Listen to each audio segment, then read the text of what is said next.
على مدار الساعات الماضية انشغل اليمنيون بجريمة بشعة راح ضحيتها إدريس عبد الله مهيوب.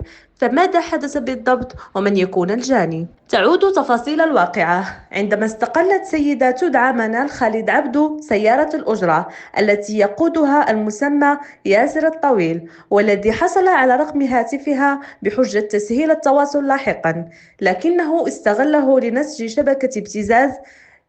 فبدأ بمراسلتها وتصوير محادثات الفيديو بينهما عن طريق تطبيق الواتساب حتى تمكن من إيقاعها في الفخ ليبتزها لاحقا بمطالب مالية تحت ذريعة إصلاح سيارته. وبعدما سافرت منال مع أطفالها للالتحاق بزوجها إدريس عبد الله مهيوب المغترب في السعودية، ظنت أن الكابوس انتهى، لكنه كان مجرد بداية الجحيم. واصل المبتز تهديدها بنشر المحادثات إن لم تتواصل معه، واضطرت الضحية للاستجابة خوفا من الفضيحة.